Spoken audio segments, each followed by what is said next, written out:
Mula Murayta hanggang Tagaytay. Andito kami upang magbigay ng nagbabagang balita. Magandang umaga, kasama raw sa gitna ng init na panahon at abalang lungsod. Isang lugar ang patuloy na dinarayo dahil sa lamig na simoy ng hangin, masarap na pagkain at tanawing nakakabighani.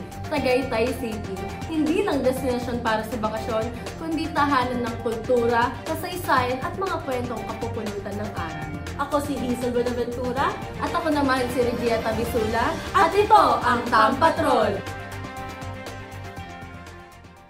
Ang team ni Kyle bumiyahe mula sa Maynila para sa isang mahalagang misyon para magtanong, magsaliksik at mas makilala pa ang lungsod ng Tagaytay. Sa tulong ng lokal na pamahalaan, kanilang sinuri ang kasaysayan, kultura at mga isyong ikinakaharap ng lungsod. Ngayon naman, puntahan natin si Kyle Kalimnim na asa Tagaytay upang bigyan tayo ng isang panayam mula sa Tourism Office ng Tagaytay. Hello, Kyle? Andyan ka ba, Kyle? Naririnig ba kami, Kyle? Kyle? Hello? Ayan, ready ko na kayo. Hello, andito nga pala tayo ngayon sa Tagaytay. At tara, akyat na sa Tagaytay. May we ask for you to introduce yourself? I'm Jana Sisada, one of the tourism staff. I'm Isa, one of the tourism staff. Rochelle, tourism staff. Lawrence, tourism staff. Aljoy, tourism staff. Ano pa yung mga stories or historical events na important po here in Tagaytay or in your community po? Ano ba yung story na simula kay Tagaytay? Siguro dahil nga sa rotonda namin. Kasi mo World War II, dito binabaksak yung mga pang first aid supplies ng mga US military para matugunan yung mga pangangailangan nila. So ito yung pinakamalaki ambag sa history ng Tagaytay. Bukod doon sa legend na mag-ama na nangangaso, no, sa Tagaytay. Kasi nagsimula yung word na Tagaytay sa mag-ama na nangangaso dahil nakita ng kanyang anak na susugurin yung kanyang ama na isang baboy ramo. Kaya sumigaw itong Taga-Itay, Taga-Itay. So yun yung history ng Tagaytay. So, another question po is what traditions or customs po na ginagawa lang po here in Tagaytay? Kasi ang kultura ng Tagaytay ay parang pinagsama-sama lang ng mga karatig bayan. Kasi nga, di ba, June 21, 1938, nabuo ang Tagaytay na nanggaling sa mga karatig bayan yung aming lupain. So, from Indang, Amadeo, Mendez, Alfonso. So, biglang nabuo yung Tagaytay. So, yung mga tradisyon namin dito, kung ano yung kultura na sa buong Cavite, yun yung na-adapt ni Tagaytay. So, ano po yung cultural resources po na unique po in your community? Kasi ayan, para kami sa isang office kami sa listahan, nagsama-sama dito. May music, may food. Ang Tagaytay kasi, kinumpos na iba't ibang bayan na yung mga tao dito galing Batangas sa iba't ibang parte, no? So, ang pinaka talaga namin, produkto talaga, serbisyo. Like Bulalo, Batangas naman talaga originate yan. Tawilis, Batangas din ang galing. So Tagaytay, dito namin mas pinapasarap or mas binabago namin yung recipe ng pagluluto nila. Pero sa amin, mas mas ina-enhance namin pa yung mga pagkain at serbisyo na kaya namin ibigay sa inyong lahat. Are there any festivals here in Tagaytay? Bulalo.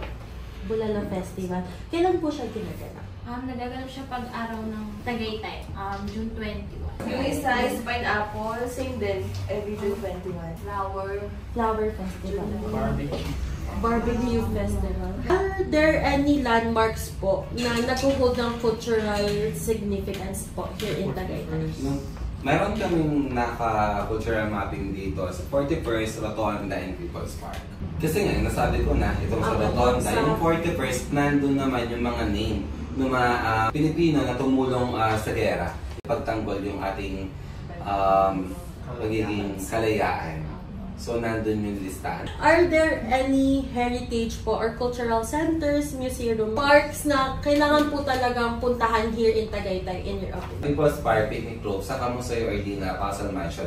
Nasa Guinness Book yun, si Pasel. Siya pa rin naman yung title holder natin. Museo Ordina, glass naman yung pinapakita. So, iba't iba din ang pwede puntahan kasi kay Tagaytay. Are there any cultural practices po or places na nare-risk po na being lost or nawawala na in time? Dito sa lungsod ng Tagaytay kasi talagang annually siyang sineselebrate. So, hindi pwedeng lumampas yung araw na yun na hindi siya makommemorate. So, lagi yun nasa ano, kahit sa generation siya maipasa, ang kapartner namin sila para maisabuhay o ano natin, yung kung anong merong significance na halaga yung araw na yun. Dapat yung kultura natin di nawawala.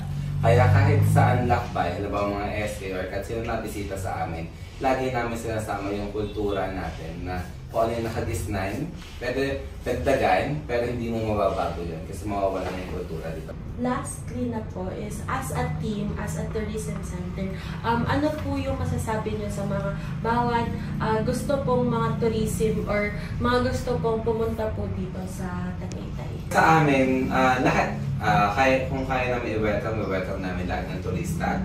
Sino ba ang may ayaw ng turista? So, tara, akit nga lang kita Tagaytay. Welcome ka kita Tagaytay, subukan yung weather, yung pagkain, at kung gaano kababait yung tao sa Tagaytay.